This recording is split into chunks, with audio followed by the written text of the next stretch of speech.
ತಂದಾನೇ ನನಿತಾನ.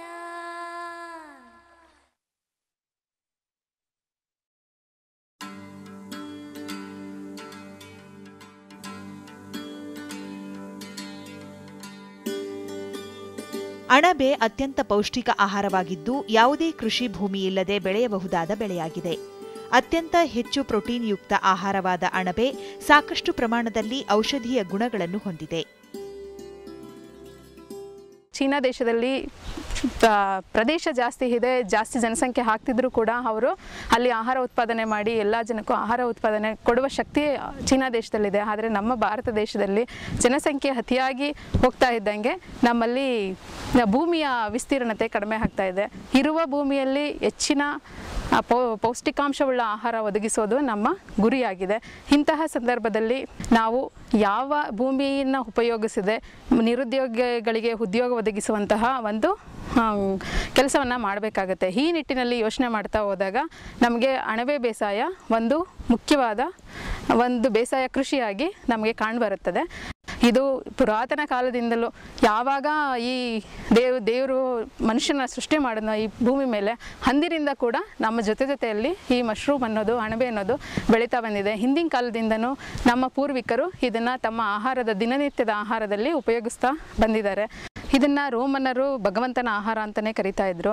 ಮತ್ತು ಇತ್ತೀಚೆಗೆ ಚೀನಿಯರು ಕೂಡ ಇದನ್ನು ತುಂಬ ವರ್ಷಗಳಿಂದ ಅವರು ಕೂಡ ಇದನ್ನು ಉಪಯೋಗಿಸ್ತಾ ಬಂದಿರೋದ್ರಿಂದ ಅವರು ಇದನ್ನು ದಿವ್ಯೌಷಧ ಅಂತ ಕರೀತಾರೆ. ಯಾಕಂದರೆ ಅಣಬೆಯಲ್ಲಿ ತುಂಬ ಔಷಧೀಯ ಗುಣಗಳಿದ್ದಾವೆ, ಪೌಷ್ಟಿಕತೆ ಇರೋದ್ರ ಜೊತೆಗೆ.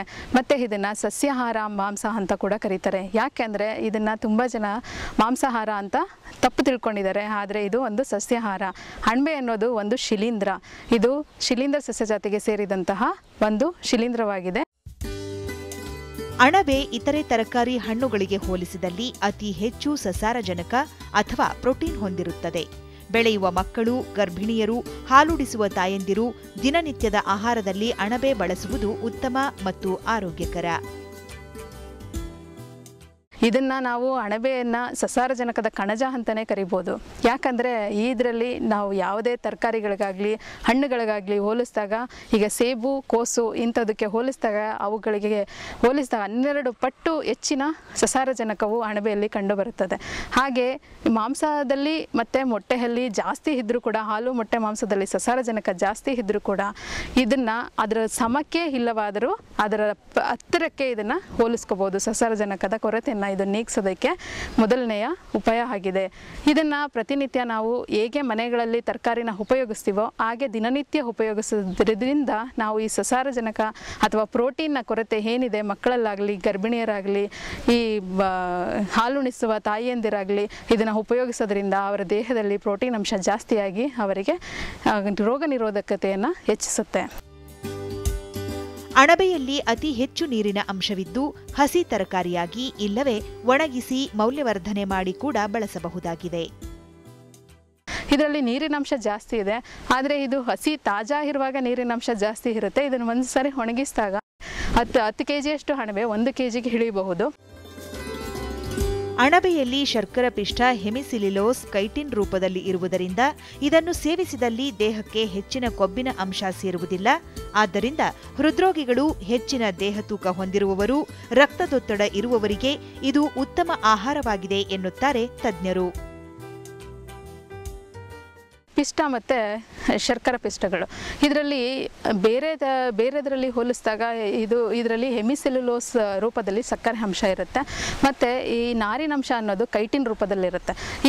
ಇವೆರಡನ್ನೂ ಇರೋದ್ರಿಂದ ನಮಗೆ ಹೆಚ್ಚಿನ ಕೊಬ್ಬಿನ ಅಂಶ ನಮ್ಮ ದೇಹಕ್ಕೆ ಸೇರೋಲ್ಲ. ಆದ್ದರಿಂದ ಹೃದಯ ರೋಗ ಇರೋರು, ರಕ್ತದೊತ್ತಡ ಇರೋರು ಮತ್ತು ಹೆಚ್ಚಿನ ತೂಕ ಇರೋರು, ದೇಹದ ತೂಕ ಇರೋರು ಇದನ್ನು ತಿನ್ನೋದ್ರಿಂದ ತಮ್ಮ ದೇಹದ ತೂಕನ ಕಡಿಮೆ ಮಾಡ್ಕೊಳ್ದೇ ಇದ್ರೂ ಹೆಚ್ಚಿಗೆ ಮಾಡೋದಕ್ಕೆ ಇದರಿಂದ ಸಾಧ್ಯ ಇಲ್ಲ. ಇದು ನಮ್ಮ ಆರೋಗ್ಯನ ಕಾಪಾಡುತ್ತೆ.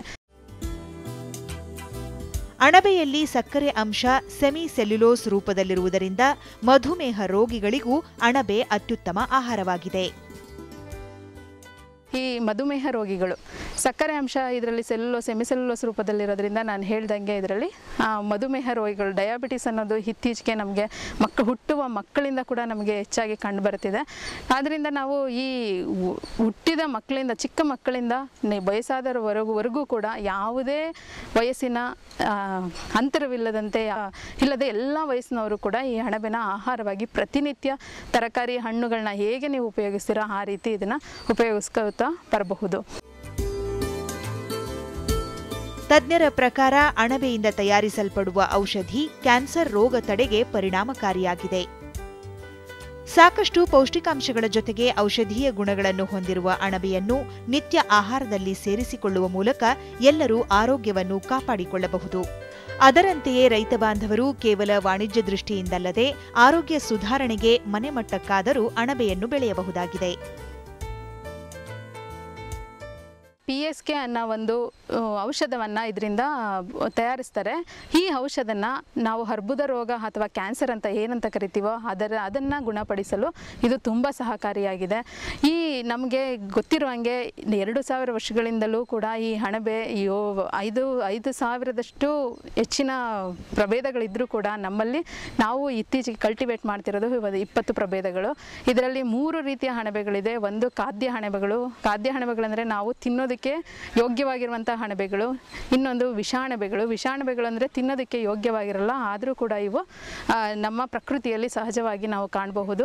ಮೂರನೇದಾಗಿ ಔಷಧಿಯಕ್ಕೋಸ್ಕರನೇ ಬೆಳೆಯುವಂಥ ಅಣಬೆಗಳು. ಈ 3 ರೀತಿಯ ಅಣಬೆಗಳಿರ್ತವೆ. ಮೊದಲನೇದಾಗಿ ಖಾದ್ಯ ಅಣಬೆಗಳಂದರೆ ನಾವು ಇವನ್ನ ತಿನ್ನೋದಕ್ಕೆ ಯೋಗ್ಯವಾಗಿರುವಂಥ ಅಣಬೆಗಳು. ಇದರಲ್ಲಿ ಮುಖ್ಯವಾಗಿ 4 ವಿಧಗಳಿದ್ದಾವೆ. ಒಂದು ಚಿಪ್ಪು ಅಣಬೆ ಇದನ್ನು ಡಿಂಗ್ರಿ ಅಣಬೆ ಅಂತಲೂ ಕರೀತಾರೆ. ಯಾಕಂದರೆ ಇದನ್ನು ನಾವು ನಮ್ಮ ಉಷ್ಣಾಂಶಕ್ಕೆ ಈ ದಕ್ಷಿಣ ಭಾರತದ ಎಸ್ಪೆಷಲಿ ನಮ್ಮ ದಕ್ಷಿಣ ಕರ್ನಾಟಕಕ್ಕೆ ಇದು ತುಂಬ ಯೋಗ್ಯವಾದ ಅಣಬೆ, ಉತ್ತರ ಮತ್ತು ದಕ್ಷಿಣ ಕರ್ನಾಟಕಕ್ಕೆ. ಮತ್ತು ಉತ್ತರ ಭಾರತದಲ್ಲಿ ಹಾಲಣಬೆ ಅಥವಾ ಅಗ್ಯಾರಿಕಸ್ ಬಿಸ್ಪೋರಸ್ ಅಂತ ಏನು ವೈಜ್ಞಾನಿಕವಾಗಿ ನಾವು ಕರಿತೀವೋ ಅದನ್ನು ಅಲ್ಲಿ ಬೆಳೀತಾರೆ. ಯಾಕಂದರೆ ಅದಕ್ಕೆ ಉಷ್ಣಾಂಶ ತುಂಬ ಕಡಿಮೆಯಾಗಿ ಬೇಕಾಗುತ್ತೆ.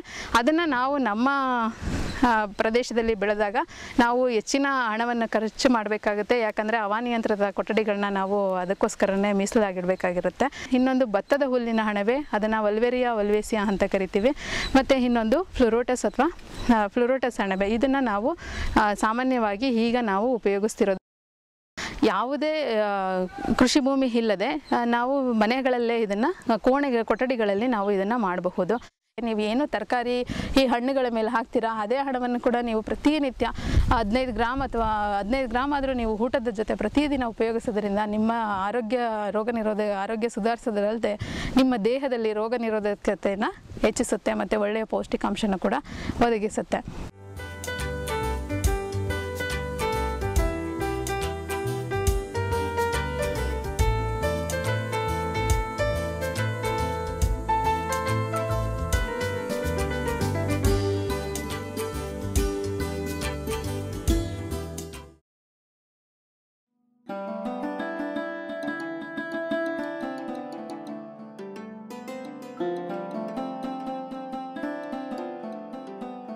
ಸಾಂಬಾರ್ ಪದಾರ್ಥಗಳ ರಾಜನೆಂದೇ ಕರೆಯಲ್ಪಡುವ ಕಾಳುಮೆಣಸು ನಮ್ಮ ರಾಜ್ಯದ ಪ್ರಮುಖ ಸಾಂಬಾರ್ ಬೆಳೆಯಾಗಿದೆ. ಸಾಮಾನ್ಯವಾಗಿ ಕಾಳುಮೆಣಸಿನಲ್ಲಿ ಕೆಲ ರೋಗಗಳು ಕಂಡುಬಂದರೂ ಕೀಟಬಾಧೆ ಅಷ್ಟೇನೂ ಇರುವುದಿಲ್ಲ. ಆದರೂ ವಾತಾವರಣ ವೈಪರೀತ್ಯದಿಂದ ಕೆಲ ಕೀಟಗಳ ಬಾಧೆ ಕಂಡುಬರುತ್ತಿದೆ. ಬೇರಿನಲ್ಲಿ ರಸ ಹೀರುವ ಹಿಟ್ಟು ತಿಗಣೆ ಕಾಳುಮೆಣಸಿಗೆ ಕಾಡುವ ಒಂದು ಕೀಟವಾಗಿದೆ. ನೀರು ಕಡಿಮೆ ಇರುವ ಪ್ರದೇಶದಲ್ಲಿ ಕಾಣಿಸಿಕೊಳ್ಳುವ ಈ ಕೀಟ ಬೇರಿನಿಂದ ರಸ ಹೀರುವುದರಿಂದ ಬಳ್ಳಿ ಕ್ರಮೇಣ ಒಣಗಿ ಹೋಗುತ್ತದೆ. ಸೆಪ್ಟೆಂಬರ್ ನಂತರ ಇದರ ಬಾಧೆ ಹೆಚ್ಚಾಗಿರುವುದರಿಂದ ಸೆಪ್ಟೆಂಬರ್, ಅಕ್ಟೋಬರ್ ತಿಂಗಳಲ್ಲಿ ಶಿಫಾರಿತ ಪ್ರಮಾಣದಲ್ಲಿ ಸೂಕ್ತ ಕೀಟನಾಶಕವನ್ನು ಬಳ್ಳಿಯ ಬುಡಕ್ಕೆ ಸುರಿದು ಹಿಟ್ಟು ತಿಗಣೆ ನಿಯಂತ್ರಿಸಬಹುದು. ಈ ರೀತಿ ಮಾಡುವುದರಿಂದ ಗೆದ್ದಲು ಹುಳುವನ್ನು ಕೂಡ ನಿಯಂತ್ರಿಸಬಹುದಾಗಿದೆ. ಕೀಟಗಳಿಗೆ ಬಂದರೆ ನಮ್ಮಲ್ಲಿ ಹೆಚ್ಚಾಗಿ ಕಾಳುಮೆಣಸಿನ ಅಂಥ ಕೀಟದ ತೊಂದರೆಗಳಿಲ್ಲ. ಇತ್ತೀಚಿನ ದಿವಸದಲ್ಲಿ ಈ ವಾತಾವರಣ ವೈಪರೀತ್ಯದಿಂದ ನಮಗೆ ಹೆಚ್ಚಾಗಿ ಸ್ವಲ್ಪ ಈ ರಸ ಇರೋ ಕೀಟಗಳ ತೊಂದರೆಗಳು ಸ್ವಲ್ಪ ಜಾಸ್ತಿ ಆಗ್ತಿದೆ. ಸೊ ಈ ರಸ ಇರೋ ಕೀಟಗಳು ಅಂತ ನಾವು ನೋಡಿದ್ರೆ ಮೊದಲನೇದಾಗಿ ಬೇರಲ್ಲಿ ಹಿಟ್ಟು ತಿಗಣೆ ಇತ್ತೀಚಿನ ದಿವಸದಲ್ಲಿ ಇದು ಮೊದಲು ಮಡಿಕೇರಿ ಭಾಗದಲ್ಲಿ ಜಾಸ್ತಿ ಇತ್ತು. ಕೊಡಗು ಜಿಲ್ಲೆ ಮಡಿಕೇರಿ ಭಾಗದಲ್ಲಿ ಈಗಲೂ ಕೂಡ ನಮಗೆ ಈ ಹಿಟ್ಟು ತಿಗಣೆ ಬೇರಿನಲ್ಲಿ ರಸ ಇರೋವಂಥ ಒಂದು ಹಿಟ್ಟು ತಿಗಣೆ ತೀವ್ರತೆ ಜಾಸ್ತಿ ಇದೆ. ಸೊ ಬಟ್ ನಮ್ಮ ಈ ಚಿಕ್ಕಮಗಳೂರು ಜಿಲ್ಲೆಗೆ ಬಂದರೆ ಇತ್ತೀಚಿನ ದಿವಸದಲ್ಲಿ ಎಲ್ಲೆಲ್ಲಿ ನೀರಿನ ಅಭಾವ ಕಂಡು ಬರ್ತಿದೆ ಬಳ್ಳಿಗಳಿಗೆ ಅಂಥ ಕಡೆಯೆಲ್ಲ ಈ ಹಿಟ್ಟು ತಿಗಣೆ ಹಾವಳಿ ಸ್ವಲ್ಪ ಜಾಸ್ತಿ ಆಗ್ತಿದೆ. ಸೊ ಈ ಬೇರಲ್ಲಿ ಹಿಟ್ಟು ತಿಗಣೆ ಏನಪ್ಪ ಅಂತಂದರೆ ನಮ್ಮ ಈ ಸಬ್ಬಕ್ಕಿ ಇದ್ದಂಗೆ ಬೆಳ್ಳಗೆ ಗುಂಡಿಗೆ ಇರ್ತವೆ. ಇದು ಆ ಬೇರನ್ನ ಅಗದು ನೋಡಿದ್ರೆ ಆ ಬೇರ್ ಮೇಲೆಲ್ಲ ಬೆಳ್ಳಗೆ ಕುತ್ಕೊಂಡಿರ್ತವೆ, ಗುಂಡು ಮಣಿ ಕುಂತಂಗೆ ಕುಂತಿರ್ತವೆ. ಸೊ ಇದನ್ನು ಏನಪ್ಪ ಬೇರ್ ಮೇಲೆ ಕುತ್ಕೊಂಬಿಟ್ಟು ಅಲ್ಲಿ ರಸ ಹೀರ್ಕೊತಿರ್ತವೆ ಬೇರಿಂದ. ಒಂದು ಸತಿ ರಸ ಹೀರಕ್ಕೆ ಸ್ಟಾರ್ಟ್ ಮಾಡಿದ್ರೆ ಬಳ್ಳಿಗೆ ಯಾವುದೇ ರೀತಿ ಪೋಷಕಾಂಶಗಳು ಸಿಗಲ್ಲ. ಸೊ ಆವಾಗ ಬಳ್ಳಿ ನಿಧಾನವಾಗಿ ಹಳದಿ ಆಗ್ತಾ ಬರ್ತವೆ. ಸೊ ನಂತರ ಈ ಕೀಟಗಳ ಹಾವಳಿ ಜಾಸ್ತಿ ಆಯ್ತಂದರೆ ಬೇರು ನಿಶಕ್ತವಾಗ್ಬಿಟ್ಟು ಅಲ್ಲಿ ನಮಗೆ ಈ ಶೀಘ್ರ ಸೊರಗು ರೋಗದ ತೀವ್ರತೆಯೂ ಜಾಸ್ತಿ ಆಗ್ತಾ ಹೋಗುತ್ತೆ. ಸೊ ಆ ನಿಟ್ಟಿನಲ್ಲಿ ಮೊದಲನೇದಾಗೇ ನಮಗೆ ಈ ಬೇರಿನಲ್ಲಿ ಹಿಟ್ಟು ತಿಗಣೆ ಕಂಡು ಬಂದರೆ ಇದನ್ನು ಹತೋಟಿ ಮಾಡಬೇಕಾಗತ್ತೆ. ಸೊ ಇದನ್ನು ಹತೋಟಿ ಮಾಡಬೇಕಾದ್ರೆ ಏನು ಮಾಡಬೇಕು ಅಂತಂದರೆ ಇದನ್ನು ನಾವು ಹೆಚ್ಚಾಗಿ ಸೆಪ್ಟೆಂಬರ್ ತಿಂಗಳು ಆದಮೇಲೆ ಇದ್ರದ್ದು ತೀವ್ರತೆ ಜಾಸ್ತಿ ಬರುತ್ತೆ. ಸೊ ಅದಕ್ಕೆ ಸೆಪ್ಟೆಂಬರ್ ಅಕ್ಟೋಬರ್ ತಿಂಗಳಲ್ಲಿ ನಮಗೆ ಎಲ್ಲೆಲ್ಲಿ ಬಳ್ಳಿಗಳಿಗೆ ಈ ಬೇರಿನಲ್ಲಿ ಹಿಟ್ಟು ತಿಗಣೆ ತೊಂದರೆ ಕಂಡು ಬರುತ್ತೋ ಅಂಥ ಬಳ್ಳಿಗಳಿಗೆ ಶಿಫಾರಸು ಮಾಡ್ದಂಗೆ ಕ್ಲೋರೋಪೈರಿಪಾಸ್ ಕೀಟನಾಶಕವನ್ನು 5 ml ಪ್ರತಿ ಲೀಟರ್ ನೀರಿನಲ್ಲಿ ಹಾಕಿ ಮಿಶ್ರಣ ಮಾಡಿ, ಈ ಮಿಶ್ರಣ ಮಾಡಿದಂಥ ರಾಸಾಯನಿಕ ಕೀಟನಾಶಕಕ್ಕೆ ಸೋಪ್ ಸೊಲ್ಯೂಷನ್ ಶಾಂಪೂ ಆಗ್ಬೋದು, ನಾವು ಮಾರ್ಕೆಟಲ್ಲಿ ಸಿಗುವಂಥ ಶಾಂಪೂನೇ ತಂದು ಹಾಕ್ಬೋದು. ಇದನ್ನು ಒಂದು 100 ಲೀಟ್ರ್ ನೀರಾದರೆ 40 ml ಅಷ್ಟು ಶಾಂಪು ಹಾಕ್ಕೋಬೇಕಾಗತ್ತೆ. ಸೊ ಇದು 5 ml ಕೆಮಿಕಲ್ 1 ಲೀಟರ್ ನೀರಿಗೆ. ಸೊ 100 ಲೀಟ್ರ್ ನೀರಿಗೆ ನಮಗೆ 50 ml ಅಷ್ಟು ರಾಸಾಯನಿಕ ಕೆಮಿಕಲ್ಲು ಮತ್ತು 40 ml ಅಷ್ಟು ಶಾಂಪು ಹಾಕಿ ಮಿಶ್ರಣ ಮಾಡಿ ಪ್ರತಿ ಬಳ್ಳಿ ಬುಡಕ್ಕೆ ಮಿನಿಮಮ್ ಅಂತಂದ್ರೆ 3 ರಿಂದ 5 ಲೀಟ್ರಷ್ಟು ಹಾಕಬೇಕು. ಯಾಕಪ್ಪ ಅಂತಂದರೆ ನಾವು ಹಾಕೋವಂಥ 1 ಲೀಟ್ರ್ ನೀರು ನಾವು ಮಣ್ಣಲ್ಲಿ ಉಯ್ದರೆ ಒಂದೇ ಕಡೆ ಹೋಗ್ಬಿಡುತ್ತೆ. ಸೊ ಅದಕ್ಕೆ ಮಿನಿಮಮ್ ಒಂದು 5 ಲೀಟ್ರಷ್ಟು ಬಳ್ಳಿ ಹತ್ರ ಪಾತಿ ಮಾಡಿ ಸುತ್ತ ಕೊಟ್ಟರೆ ಸೊ ಅಲ್ಲಿ ಹಾಕಿದಂಥ ರಾಸಾಯನಿಕ ಬೇರ್ನೆಲ್ಲ ನೆನೆಸ್ಕೊಂಡು ಹೋದರೆ ಈ ಶಾಂಪು ಏನು ಮಾಡುತ್ತೆ, ಹಿಟ್ಟು ತಿಗಣೆಗೆ ಮೈ ಮೇಲೆಲ್ಲ ಉಣ್ಣೆ ಇರುತ್ತೆ. ಸೊ ಆ ಉಣ್ಣೆನ ಕರಗಿಸ್ಬೇಕಾದ್ರೆ ನಮಗೆ ಶಾಂಪು ಸಹಾಯ ಮಾಡುತ್ತೆ. ಒಂದು ಸತಿ ಆ ಶಾಂಪುವಿಂದ ಉಣ್ಣೆ ಕರಗಿದ್ರೆ ನಾವು ಹಾಕಿದಂಥ ರಾಸಾಯನಿಕಕ್ಕೆ ಆ ಕೀಟಗಳು ಸಾಯ್ತವೆ. ಸೊ ಆ ನಿಟ್ಟಿನಲ್ಲಿ ಈ ಕ್ಲೋರೋಪೈರಿಪಾಸ್ನ ನಾವು ಡ್ರೆಂಚ್ ಮಾಡಬೇಕಾದ್ರೆ ಕಂಪಲ್ಸರಿ ಶಾಂಪೂನ ಹಾಕ್ಕೋಬೇಕಾಗತ್ತೆ. ಸೊ ಈ ಕ್ಲೋರೋಪೈರಿಪಾಸಿನ ಇನ್ನೊಂದು ಉಪಯೋಗ ಏನಂತಂದರೆ ಮಳೆ ಕಡಿಮೆ ಆದಮೇಲೆ ನಮಗೆ ಈ ಗೆದ್ಲುಳು ತೀವ್ರತೆಯೂ ಸ್ವಲ್ಪ ಕಡಿಮೆ ಕಂಡು ಬರುತ್ತೆ. ಯಾಕಂದರೆ ಬಳ್ಳಿಗಳು ಬಿದ್ದೋಗ್ತವೆ, ಮರ ಏನು ಇಟ್ಕೊಂಡಿರ್ತವೆ ಅದೆಲ್ಲ ಬಿದ್ದೋಗ್ತಿರ್ತವೆ. ಈ ಗೆದ್ಲುಳುಕ್ಕೂ ನಮಗೆ ಕ್ಲೋರೋಪೈರಿಪಾಸ್ ಕೆಲಸ ಮಾಡ್ತದೆ. ಸೊ 2 ಕೀಟನ ಹತೋಟಿ ಮಾಡೋದಕ್ಕೆ ಈ ಔಷಧಿ ನಮಗೆ ಸಹಾಯ ಮಾಡುತ್ತೆ. ಶಲ್ಕ ಕೀಟ ಮತ್ತು ಥ್ರಿಪ್ಸ್ ಕೀಟಗಳು ಬೇಸಿಗೆಯಲ್ಲಿ ಹೆಚ್ಚು ಬಾಧಿಸುತ್ತವೆ. ಹೊಸ ಚಿಗುರಿನಲ್ಲಿ ಇವು ಹೆಚ್ಚಾಗಿ ಕಂಡುಬರುತ್ತವೆ. ಶಿಫಾರಿತ ರಾಸಾಯನಿಕವನ್ನು ಬಳಸಿ ಸಿಂಪರಿಸಿ ನಿಯಂತ್ರಣ ಕೈಗೊಳ್ಳಬಹುದು. ಸಸಿ ಮಡಿಯಲ್ಲಿ ನಮಗೆ ಇನ್ನೊಂದು ರಸಾಯನ ಕೀಟಗಳು ಅಂತಂದರೆ ಶಲ್ಕ ಕೀಟ ಮತ್ತು ಥ್ರಿಪ್ಸ್, ಇವೆರಡೂ ನಮಗೆ ರಸಾಯನ ಕೀಟಗಳು ಬೇಸಿಗೆ ಆದಂಗೆಲ್ಲ ಇದ್ರ ತೀವ್ರತೆ ಜಾಸ್ತಿ ಬರ್ತವೆ. ಹೊಸ ಚಿಗುರು ಎಲ್ಲಿ ಬರ್ತವೆ ಅಲ್ಲೆಲ್ಲ ಈ ರಸಾಯನ ಕೀಟಗಳು ಜಾಸ್ತಿ ಬರ್ತವೆ. ದೊಡ್ಡ ಬಳ್ಳಿಯಲ್ಲಿ ನಮಗೆ ಇದ್ರ ತೀವ್ರತೆ ಕಂಡು ಬರಲ್ಲ. ಎಲ್ಲೆಲ್ಲಿ ಸಸಿ ಮಡಿ ಮಾಡ್ಕೊಂಡಿರ್ತಾರೆ ಅಥವಾ ನರ್ಸರಿ ಮಾಡ್ಕೊಂಡಿರ್ತಾರೆ ಅಲ್ಲಿ ಈ ಥ್ರಿಪ್ಸು ಮತ್ತು ಈ ಶಲ್ಕ ಕೀಟಗಳ ತೀವ್ರತೆಯಿಂದ ಬಳ್ಳಿ ಬೆಳವಣಿಗೆಗೆ ತೊಂದರೆ ಆಗುತ್ತೆ. ಅಥವಾ ಹೊಸದಾಗಿ ನಾಟಿ ಮಾಡಿರೋವಂಥ ಜನಗಳಿಗೆ ನಮಗೆ ತೋಟಗಳಲ್ಲಿ 2 ಅಡಿ 3 ಅಡಿ ಇರೋವಂಥ ಬಳ್ಳಿಗಳಿಗೆ ನಮಗೆ ಇದರದ್ದು ಬಾಧೆ ಕಂಡು ಬರುತ್ತೆ. ಸೊ ಆ ನಿಟ್ಟಿನಲ್ಲಿ ಈ ಹೊಸದಾಗಿ ತೋಟ ನಾಟಿ ಮಾಡಿರೋರು ಈ ರಸ ಇರೋ ಕೀಟಗಳೇನಾದ್ರು ಕಂಡು ಬಂದರೆ ಸೂಕ್ತವಾದ ಸಿಸ್ಟಮಿಕ್ ಇನ್ಸೆಕ್ಟಿಸೈಡ್ಸ್ ಅಂತ ಕರಿತೀವಿ. ಅಂದರೆ ಒಳ ಶರೀರದಿಂದನೇ ಔಷಧಿ ಹೀರ್ಕೊಂಡು ಕೀಟಗಳಿಗೆ ಹಾನಿ ಮಾಡೋವಂಥ ಕೀಟನಾಶಕಗಳನ್ನ ನಾವು ಸಿಂಪಡಣೆ ಮಾಡಬೇಕಾಗತ್ತೆ. ಅದಕ್ಕೆ ಶಿಫಾರಸು ಮಾಡ್ದಂಗೆ ಡೈಮಿಥೋಯೇಟ್ ಅಂತ ರಾಸಾಯನಿಕ 1.7 ml ಪ್ರತಿ ಲೀಟರ್ ನೀರಿನಲ್ಲಿ ಮಿಶ್ರಣ ಮಾಡಿ ಆ ಬಳ್ಳಿಗೆ ಸಿಂಪಡಣೆ ಮಾಡೋದ್ರಿಂದ ಈ ರಸ ಇರೋ ಕೀಟಗಳ ತೊಂದರೆ ಕಡಿಮೆ ಆಗಿ ಬಳ್ಳಿಗಳು ಚೆನ್ನಾಗಿ ಅಭಿವೃದ್ಧಿ ಹೊಂದುತ್ತವೆ. ಸೊ ಈ ನಿಟ್ಟಿನಲ್ಲಿ ನಾವು ಕೀಟಗಳನ್ನ ಹತೋಟಿ ಮಾಡ್ಬೋದು. ಮಣ್ಣಿಗೆ ಜೈವಿಕ ಜೀವಾಣುಗಳನ್ನು ಬೆರೆಸುವುದರಿಂದ ಮಣ್ಣಿನ ಫಲವತ್ತತೆ ಹೆಚ್ಚಿ ಬಳ್ಳಿಯ ನಿರೋಧಕ ಶಕ್ತಿ ವೃದ್ಧಿಸಿಕೊಂಡು ಇಳುವರಿಯನ್ನು ಕೂಡ ವೃದ್ಧಿಸಿಕೊಳ್ಳಬಹುದಾಗಿದೆ. ನಮ್ಗೆ ಯಾವಾಗ ಪೋಷಕಾಂಶಗಳು ಎಲ್ಲ ಚೆನ್ನಾಗಿ ಸಿಗ್ತಿರ್ತವೋ ಬಳ್ಳಿಗಳು ತಾನೇ ನಿರೋಧಕ ಶಕ್ತಿ ತಗೋತವೆ. ಸೊ ಆ ನಿಟ್ಟಿನಲ್ಲಿ ನಾವು ಪ್ರತಿ ಸಲ ರಾಸಾಯನಿಕ ಗೊಬ್ಬರ ಹೋಗೋದಕ್ಕೆ ಬದಲಾಗಿ ಈ ಸಾವಯವ ಕೃಷಿಯಲ್ಲಿ ನಾವು ಸಿಗುವಂಥ ತಿಪ್ಪೆ ಗೊಬ್ಬರ ಅಥವಾ ನಮ್ಮ ಎರೆಹುಳ ಗೊಬ್ಬರ ಅಥವಾ ನಾವೇ ತಯಾರಿಸಿದಂಥ ಹಸಿರೆಲೆ ಗೊಬ್ಬರ ಆಗ್ಬೋದು, ಈ ಗೊಬ್ಬರಗಳಿಗೆ ಈ ಇತ್ತೀಚಿನ ದಿವಸದಲ್ಲಿ ಭಾರತೀಯ ತೋಟಗಾರಿಕಾ ಸಂಶೋಧನಾ ಕೇಂದ್ರ ಹೆಸರುಘಟ್ಟ ಇವರು ಈ ಮೈಕ್ರೋಬಿಯಲ್ ಕನ್ಸಾರ್ಷಿಯಂ ಅಂತೇಳಿ ಒಂದು ಹೊಸ ಪದಾರ್ಥನ ಅವರು ತಯಾರು ಮಾಡಿದ್ದಾರೆ. ಇದೇನಪ್ಪ ಅಂತಂದರೆ ಮೈಕ್ರೋಬಿಯಲ್ ಕನ್ಸಾರ್ಷಿಯಂ ಅಂದರೆ ಇದರಲ್ಲಿ ಟ್ರೈಕೋಡರ್ಮಾ ಹಾರ್ಜಿಯಾನಮ್, ಸೂಡೋಮೋನಾಸ್ ಫ್ಲೋರೆಸೆನ್ಸ್ ಮತ್ತು ಬ್ಯಾಸಿಲಸ್ ಸಬ್ಟಿಲಿಸ್ ಅಂತ ಈ 3 ಜೀವಾಣುಗಳನ್ನ ಮಿಶ್ರಣ ಮಾಡಿ 1 kg ಪಾಕೆಟಲ್ಲಿ ರೈತರಿಗೆ ಒದಗಿಸ್ತಾರೆ. ಸೊ ಇದನ್ನು ತಂದು ನಾವು ಈ ತಿಪ್ಪೆ ಗೊಬ್ಬರ ನೀಡೋ ಸಮಯದ ಅಂದರೆ ಮುಂಗಾರು ಮತ್ತು ಹಿಂಗಾರು 2 ಸಮಯದಲ್ಲೂ ನಾವು ತಿಪ್ಪೆ ಗೊಬ್ಬರ ಕೊಡುವಾಗ ಪ್ರತಿ 1 ಟನ್ ತಿಪ್ಪೆ ಗೊಬ್ಬರಕ್ಕೆ 6 kg ಅಷ್ಟು ಮೈಕ್ರೋಬಿಯಲ್ ಕನ್ಸಾರ್ಷಿಯಮನ್ನು ತಂದು ಮಿಶ್ರಣ ಮಾಡಿ ಒಂದು ವಾರ ಮನೆ ನೆರಳಲ್ಲಿ ಇಟ್ಟು ನಂತರ ಈ ಮಿಶ್ರಣವಾದ ಪದಾರ್ಥನ ಪ್ರತಿ ಬಳ್ಳಿಗೆ 5 kg ಆಗ್ಬೋದು ಅಥವಾ 10 kg ಆಗಿ ನಾವು ಬುಡಕ್ಕೆ ಕೊಡೋದ್ರಿಂದ ಸಾಕಷ್ಟು ಜೀವಾಣುಗಳ ಸಂಖ್ಯೆ ಜಾಸ್ತಿ ಮಾಡೋದ್ರಿಂದ ಈ ರೋಗದ ತೀವ್ರತೆಯನ್ನು ನಾವು ಕಡಿಮೆ ಮಾಡ್ಬೋದು. ಅದ್ರ ಜೊತೆಗೆ ನಾವು ಒಂದು ಅರ್ಧ kg ಬೇವಿನ ಹಿಂಡಿನೂ ಸೇರಿಸ್ಕೋಬೋದು.